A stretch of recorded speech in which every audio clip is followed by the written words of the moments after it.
Okay, being that it's 6 o'clock, I'm going to call the Coos Bay City Council joint work session to order. Would you all rise and join me in the Pledge of Allegiance?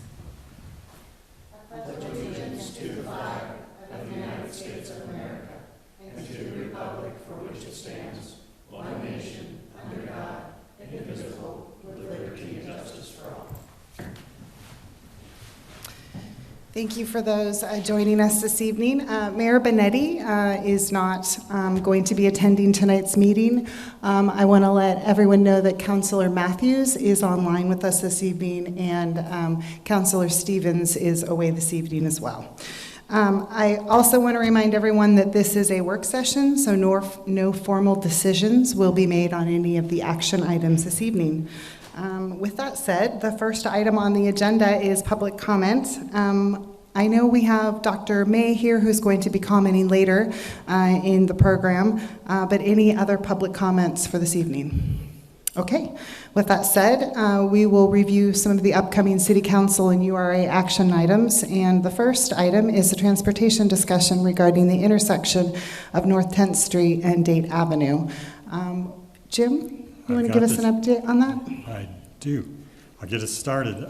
Council received a safety concern from a citizen, Dr. May, regarding the intersection of North 10th and Date Avenue. As a result, staff contracted with Kim Parducci, a professional traffic operations engineer of Southern Oregon Transportation Engineering, to investigate the intersection and provide findings and recommendations, if any. The engineering report is attached to your report, and Kim Parducci will present the findings and answer any questions councils might have. Great. Roger, at this point, should we wait for Kim to make her presentation and then have Dr. May's comment? Yes. Okay, so I will turn it back over to Kim. Okay, thank you. My name is Kim Parducci. I have Southern Oregon Transportation Engineering. I was hired by the city to take a look at the intersection of Date and 10th Street. We gathered background information and field data in March of 2023. The two things that we were asked to address were intersection operations and safety. So we basically counted the intersection for 12 hours on an average weekday. It was Thursday, March 1st, it was in early March. We also put down tubes on the north side of the intersections to gather speeds and vehicle classifications and volumes. And then we did our analysis. And just to give you what I'm going to do is I'm just going to give you a brief summary of what we did. And then if you guys have questions, we can address anything in more detail. But in a nutshell, we evaluated intersection operations, which is looking at the level of service of the intersection, and also look at queuing.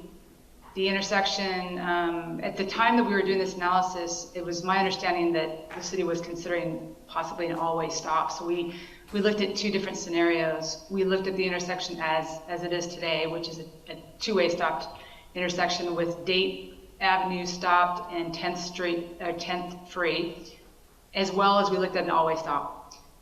So when we looked at the intersection operations, the intersection was operating at a level of service B as in boy. The city has a performance standard of a level of service D as in dog, and the grading system is A through F. So A is free flow and F would be if there's excessive delay. So that intersection is operating at a B as in boy throughout the day. We looked at the AM peak, we looked at the noon peak, and we looked at the PM peak during that 12-hour period when we counted. And then we also looked at queuing, and we didn't show that there was any excessive queuing. The longest queue we saw was 50 feet, which is basically 2 cars at any one time waiting to pull off of the side street. Then we looked at safety, and the 3 things we looked at for safety, we looked at crash history, pulled all the crash history for a 10-year period. We reported in our report the most recent 5-year period. That's typical, but we did look as far back as 10 years. We looked at sight distance, and then we also looked at the speeds that were out there.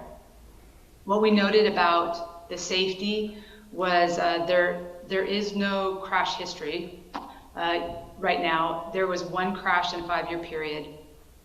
That crash was probably due to other things going on. It was wet and rainy and it was 2 a.m., so there's maybe other things going on, but it probably wasn't related to anything specific that would be a concern of this intersection. And people probably drive this fairly cautiously, but we didn't see any crash history.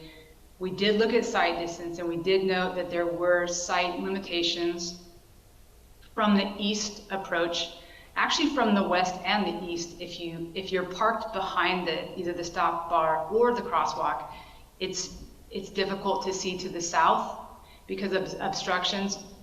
But when you pull through the crosswalk on the east side, or pull past the stop bar on the west side, then you can see at least the minimum sight distance to the south from a vehicle's perspective.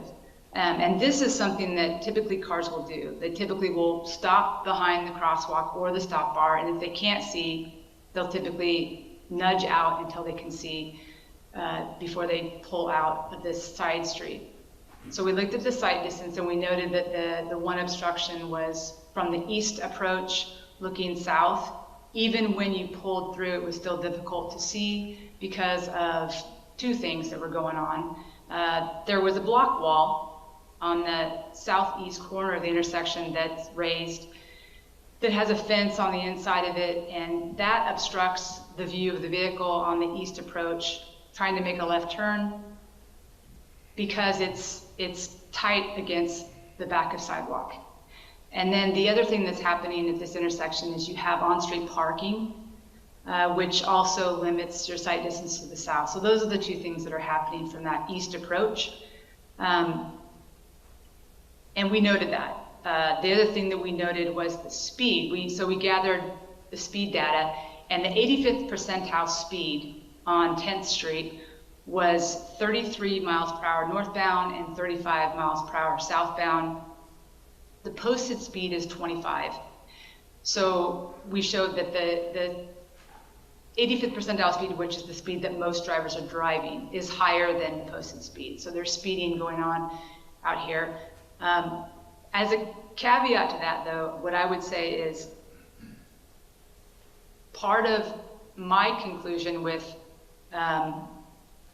this intersection, my conclusion was at this time I didn't see anything from the data we gathered that there was any action required for mitigation of any of these things. And the reason that I made that conclusion was because the speeding that's occurring, the 33 and the 35, that's the natural speed that drivers feel like they can drive out here. And this roadway is a minor arterial, and it's also a through street. And those streets typically do have higher posted speeds than 25. So I'm not actually sure that 25 is the correct posting on this street. This street most likely should be posted a little higher. So the fact that people are driving it 33 and 35, that was not really a big concern to me because that's probably what they naturally should be driving it at. If you look to the north, about 1,100 feet, the posted speed does increase to 30 miles per hour on this street.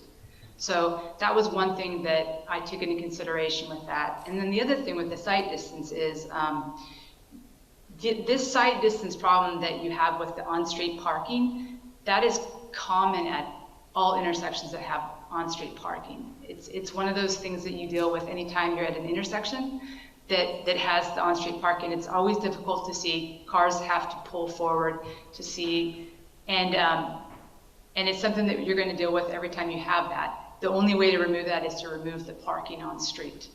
And so I don't know that necessarily there's a whole lot you can do there. We could open up the sight distance on the corner, the southeast corner of the intersection, by removing the wall and the fence that's in that sight triangle. But you still would have the limitation with the cars that are parked on the street. So those are the things that we noted, and our conclusion was that at this time we did not conclude that there was any action that was needed to be taken. So that's basically what we looked at and what our conclusions were and some of the background for it. But I'm definitely here to answer any questions that anyone has about what we looked at or any of the considerations we took. Thank you, Kim. Councilors, do you have any questions at this time? No questions for me. No questions. Carmen? Councilor Yeah, Matthews? I got a question. I was under the impression there's a code for fencing height and setback, and would that apply here at this intersection for the east approach looking south? It would, I mean, the city has the ability to go in and require the homeowner to move that wall and that fence out of that site triangle. Jim, what is our ordinance on that? Well, there is, if they were to build the fence and wall now, there are site visibility requirements that would have to be met. At the time that wall and fence were built, that ordinance wasn't in place, so they're kind of, I'd say, grandfathered in. I gotcha. Is there any way where we could potentially block out a bit of the parking, on-street parking, just to include a little bit more of that? We, a few years ago, we extended it, I believe, from 20 feet to 30 feet.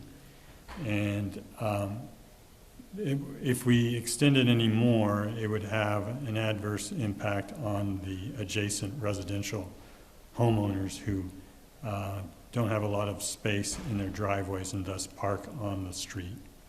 Gotcha. Any other questions, Carmen? No, it's kind of stuck. We're kind of stuck Come. with that one. The only question that I don't know, can you hear me?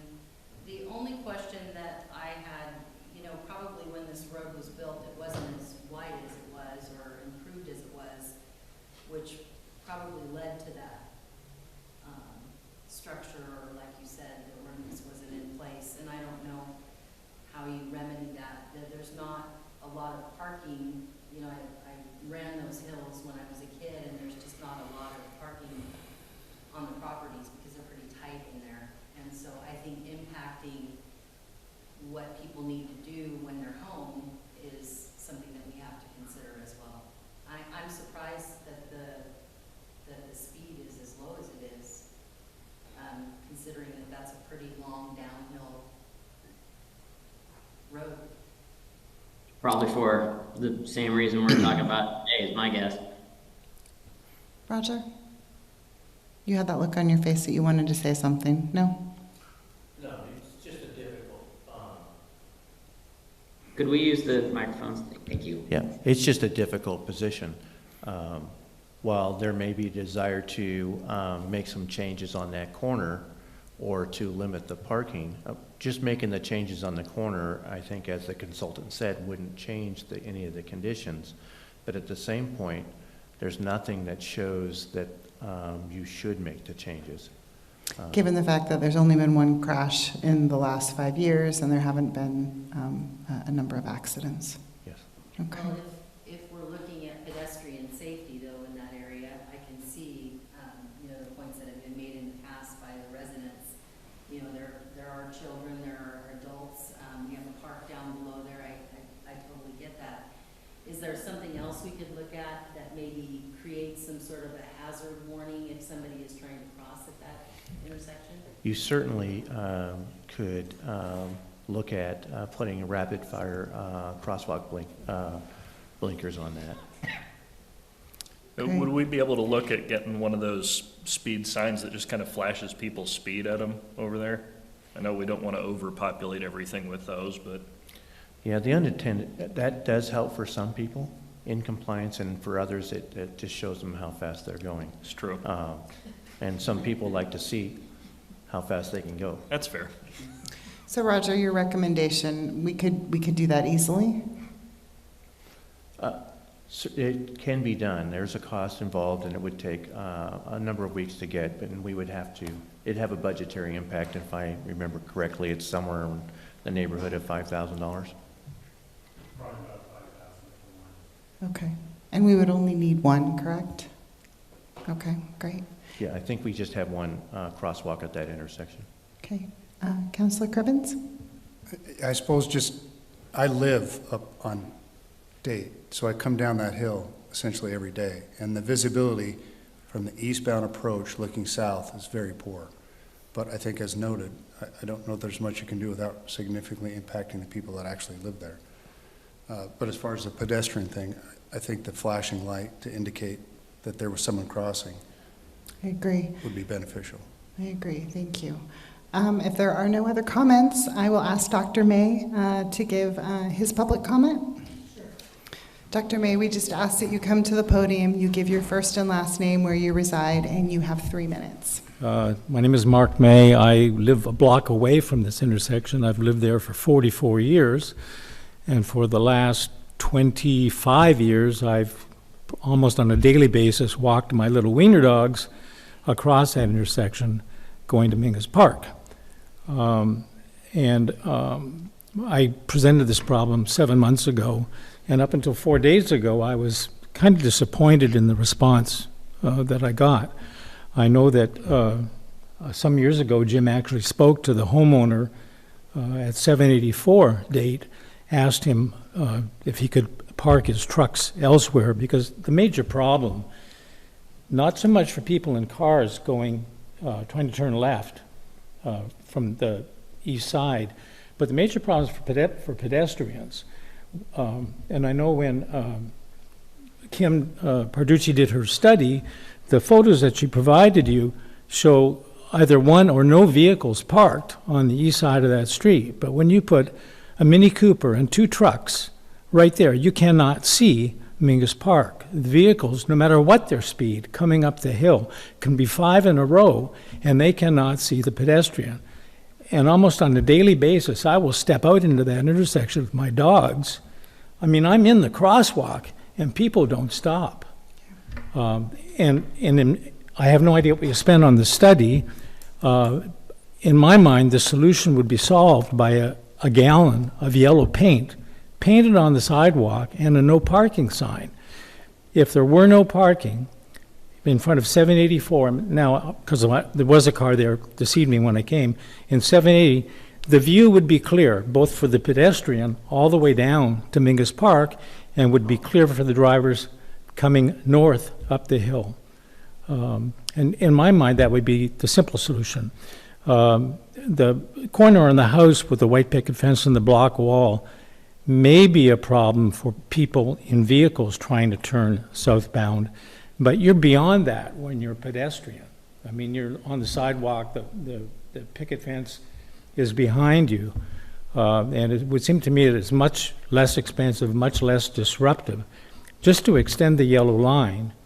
And I know that I think I talked to Jim about this before, that there was some bylaw rule or something that those yellow no parking things can't be longer than 30 feet, but this is a special circumstance. And you know, the other things that could be done, and I again don't know what the cost would be. I mean, the one would be the flashing lights.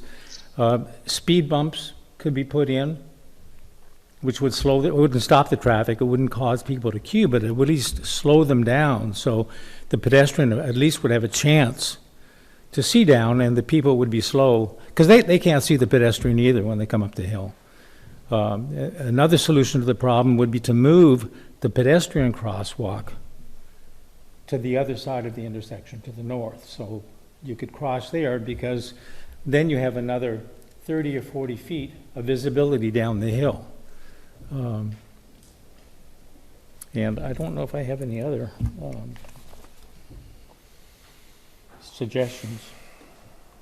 And then perhaps, I mean, all the crosswalk paintings, they're all fading. And at least when you come up the hill, you cannot even tell, except for a sign, a faded sign, that there's a crosswalk there. And I really do appreciate I mean, all of the work that has gone into, you know, studying this. I know the city has lots of other problems to deal with, but this is something that I deal with every day. And again, the problem is not so much a vehicle, because I can edge out like that, and if my car gets hit, it's property damage to my vehicle. But, when you're a pedestrian, it's a totally different circumstance. I appreciate your comments.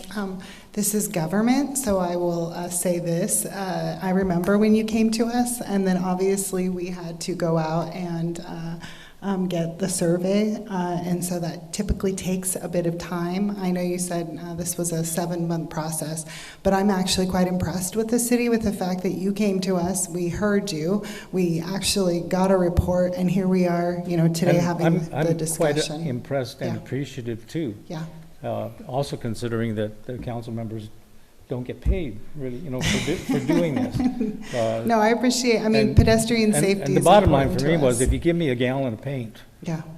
I'll paint the sidewalk, you guys put the sign up. And quite honestly, sometimes the simplest things aren't, unfortunately, the things that we can do. So, Roger, thank you, Dr. May. Thank you. You did ask the question about or Dr. May suggested moving the pedestrian walkway. Is that even in consideration? Well, that was gonna be my question. Is there some methodology for putting it on the downhill side as opposed to the up? Could you use the microphone, Stephanie, please? I don't know what's wrong with mine, but it is on. Oh, weird. Okay. I'm talking right into it right now. Oh, okay. Sorry. I'll talk louder. Can you hear me now? No, that's fine. That's fine. Okay. It just sounds really muffled, or like it's not working for some reason. Okay, I'll use this one. How's that? So Much I have an Is there opinion. methodology for having it on the downhill side as opposed to the uphill side? Well, maybe I'd defer to Kim first, if you don't mind. Yeah. Get her So opinion. there wouldn't be any problem with having it on the north side. There's just a couple of things you want to do before you marked it. So every intersection has 4 legal crossings. So you can cross at any of those points, and it's a legal crossing. It does not have to be marked for that to be a legal crossing. The pedestrian has the right of way there as soon as they step out. So if there's a better view or vantage from the north side, then that's the side that they should be crossing from. But what I would say is, before you mark it, when you mark crosswalks, you give people the kind of like the confidence that they can just step out and cross. And a lot of times they won't even look before they cross. So you don't want to mark it unless you have a couple things in place from a safety standpoint. You need to have adequate lighting, and you need to make sure that you can see. And so before you moved it to the north side, the other thing that would happen is it would trigger ADA ramp conformance. If you do anything on that north side of the intersection, you would have to update your ramps on both sides, bring them up to your ADA standard, and then you would probably have to add some lighting on that north side. Those are the things you would have to do if you wanted to mark it. If you didn't want to mark it, then what you're doing is you're allowing people to still cross on the north side, obviously, because you haven't closed it. So when it's not closed, it's a legal crossing. But then they're more cautious when they step out, because they're not in a crosswalk. So that's typically what you have going on there. One other thing that you can do for like pedestrians on a corner is you can do like curb extensions and things like that. Curb extensions are like a bulb out that get the pedestrian out beyond the parked car. That's another option. But there are other design problems with that too. You have to look at where your storm drain is and grates and things like that, which we haven't looked at any of that yet, but those are some of the considerations there. And then of course, on-street parking, removing the on-street parking then becomes, it becomes an adverse impact to the property owner that doesn't have parking along that street. So those are the 3 things you're battling there. So a $5,000 price tag could become significantly larger if we moved it. Yeah, and so here's another thing to give context. Like I'm all for making everything safer. That's my job. We're always trying to make things safer, but we also look at the need. And when we looked at this, we didn't really see a lot of pedestrians crossing. And it could be the day, and I 100% agree with Mr. May. At any given day, you can be out there, and it can be different on one day versus another. So when we were out there taking our pictures, we were actually out there 2 different days. One day, because we put down all of our tubes and then we also picked up, so we were out there 2 days. One of the days we took our side distance just visuals. That was the day that the blue car in our picture in our report was there, and we took most of our intersection pictures that day, and we measured that day. That car, that blue car, is parked in that picture behind the first driveway to the south. So that would essentially be where a car could park, the closest it could park to the intersection. That's the vantage you would see there. One of the other days we were out there, there was a car parked up towards the end of the yellow stripe. So we had a chance to see that as well. My point of the pedestrians, we only saw in an entire day 17 pedestrians cross on that south side of Date and 10th.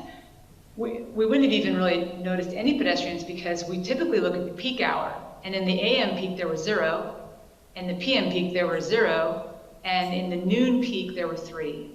So it was kind of scattered. I went back and looked more in detail at the data, and it was scattered throughout the day. Every few hours there were maybe 3 people in a clump that would cross, but there were 17 total. So we didn't see much of a crossing when we looked at the data. You were looking at data, though, when school was still in session, so that may be different in the summertime. 100%. Any other comments? Just a quick question. If we just added the rapid fire blinkings to the existing crosswalk area, would that require us to update the curb returns to the ADA compliance? I don't think so. I don't think it would. Trying to think. So I think that's within the spending power of the city manager if we want to consider adding that. It is, and it would put the rapid fire blinkers on both sides of the street. And to Dr. May's point, it sounds like we've got fading paint, so we could get that painted as well. If I could just say one thing just about the rapid fire. The sidewalk's relatively narrow, so we just have to be cognizant that we may, if we place that pole in the sidewalk, we may reduce our width so that we do not meet ADA requirements. I don't know that without measuring, but I just want to throw that out there that if we put it in, we may have an unintended consequence. In my movie, that's not going to be that way, Jim, and it's going to be perfect, and Dr. May is going to feel confident crossing the street. So I would imagine, point taken, hopefully you'll just come up with a solution to that. Well, and I think that if it's, I always think everything's easy, but maybe I'm a big advocate of putting paint where it should be. And you know, I constantly am looking and bringing that up if I see something that's really hard to see. So I don't know if that's something that's doable quickly, but it seems like it would be something that we could do to paint, you know, at least make it visible to traffic that's coming up the hill. Agreed. But that's a crosswalk. What do you think, Dr. May? I think anything would be better than the way it is now. The paucity of people crossing the street may be related to people knowing that's a dangerous crossing and walking down the east side and then crossing where the flashing pedestrian crossing light is. I've just gotten into the habit, and the dogs have gotten into the habit of crossing here. Okay. The other thing that's going on is I think that the fellow that lives at 784, they may be in the process of moving. He used to have 2 pickup trucks. One is gone, and the current truck he actually parks in his driveway now. So usually, all that's up there is a little blue Mini Cooper, and you can see past that, and vehicles coming up the street, you can see past that also. But I think that unless there were a more permanent solution in terms of extending the no parking, that would just be a transitory solution. Yeah. Well, I appreciate you bringing it to us, and I think we have given staff some direction. So we'll look for flashing pedestrian rapid fire signals. Am I saying that correct? Yes, I think, given Jim's comment, I think our first step is to see if we can do that and still maintain ADA access up the sidewalk. Okay, and then to Stephanie's point, again, making sure that we paint those curbs so that people can see them. Okay, great. And paint the crosswalk. And the crosswalk as well. Thank you, Dr. May. Okay, the next item on the agenda is, I'm very excited about this. It is an update of our City Council goals. Nicole, you'll be handling that tonight? Yes, I am. Thank you. So as you know, the council met earlier this year for a goal-setting session in January. We, through that process, you established some goals for the 2023-2025 years. And also one of those goals is for us to report back on progress each quarter. So we're at that point for our second reporting. And I just also would remind that these progress updates are made available both in the packet for this meeting, and then we also upload them on the website within the council's section. So these are available for folks out in the public to see if they had any interest. So just starting at the very top, the first thing that we've kind of stepped towards is some diversity, equity, inclusion work. Obviously still some work to do there, but we did have some sessions available at the library, which were held in May and June.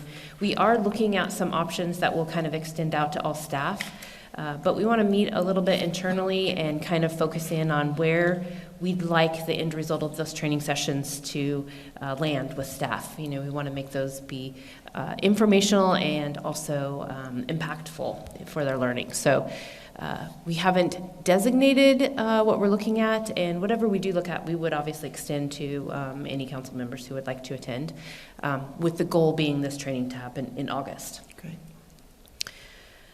Working towards beautification of our community. Just point out that our fire department partnered with United Way for their United Day of Caring, which was held early in June. And then we've partnered several times with Oregon's Bay Area Beautification, and they are going to be meeting with staff in the coming weeks to kind of look at their upcoming calendar to schedule out future events in advance so we can kind of work a little better together to maybe make those more impactful. Collaboration between the city and other governments. Just continued work on the homeless pilot project. We are currently looking at potentially a project that we will put some request into the state for a balance of state funding that's available in coordination with an area service provider. And then we are anxiously awaiting a release of the Travel Oregon grant, which we will apply for the interpretive signs down at the boardwalk, bringing in our tribal partners to participate in that project. As far as supporting local businesses, which intend to increase our local economy, we, several of the members of the staff and council participated in the chamber ribbon cutting event at GMA Garnet. That was an amazing kind of experience there, with that ship being there after, I guess, a couple of decades for travel there. So just supporting those kinds of events to show that the city's interested in that continued growth. And you recently were at the airport as well, correct? In the city of Coos I Bay? didn't catch that one, but yes, we were, yeah. I heard there were over 75 people in attendance. That's It was wonderful. very well attended. Oh, that's great. Thank you. Then walking down into our public infrastructure, specifically water quality, initiating phase 1 of capital improvements to the treatment plant 1. You recently awarded a contract to McClure and Sons at your last meeting. That will start that process, which we expect to take over a couple years to complete. We are also on the very verge of undertaking I&I, that's infiltration and inflow project at 3rd Street. Again, that's a contract you guys just awarded to Knife River. We did some stabilization work for Coos River Highway. As you know, we went out for funding for both Coos River and Coos Bay Boulevard unsuccessfully, unfortunately, but we'll still continue to look for that. But we did do some temporary repairs in March to Coos River Highway. Bike friendly, we are working on that in a couple of areas. We did went out for a traffic safety plan review, which we expect to start this summer. And then also we're going to incorporate that into our Empire Blueprint process, so we have some bike-friendly areas in that plan. Moving on down to parking lots, we've got a couple parking lots, 4 if we were to look at them overall. Third and Central, again, contract awarded. You guys are busy at your last meeting. For the Third and Central Park to Knife River, we're working on executing those contracts, and the construction should begin in July. Obviously, you work around the best we can. Festival's coming up. Front Street parking lot, we had to go out for rebid on that, and we expect to open those bids up mid-July. Franco gas station, that's the Empire lot that was donated by Dutch Brothers. We have proceeded with environmental cleanup as needed that was prescribed per reporting, and expect to demo later on this year. I just was at a Rotary discussion today where that parking lot came up. Pretty happy from Community Coalition of Empire sharing that parking lot was a project coming up. The parking lot on 2nd Street, that's where we're going to be having a EV charger there. They are moving forward, just waiting on some state permits. Their words to be eager to start that project. So, and then we have staff has worked on a 5-year kind of rotating plan on maintaining our parking lots, finding a funding source and doing that. That plan's been developed, and part of that was completion of the VIC parking lot. So we will look to doing 4 more parking lots in the coming months. I don't really have a time period on that. Again, talking about signage opportunities, the wayfinding committee should expect to be meeting soon. We're going to be looking at 3 other sign companies, and we did produce we produced a map, and then the Downtown Association also went out and contracted out a map, and I think we'll share those with both with the wayfinding committee. We do expect those maps to get installed here soon. I think we're going to print enough maps for all of the different signs. We have some sidewalk projects that are underway. Again, another contract you guys approved this at your last meeting. There is some work on the 2023 Parks Master Plan. We've established Intuitive Group as the city's grant writer with a focus towards Mingus Park initially. The hope is to apply for the Judith Ann Mogan grant, which opens or is due on July 15th. Much like our our parking lot improvement plan, which staff is working on a boardwalk improvement plan, as well as identifying annual funding for that. And then moving on to the library, we saw today a draft survey result. We'll be meeting and talking about that with the survey consultant so that we can kind of get that finalized to share. Initial look, it looks pretty amazing, the work that they were able to pull together. So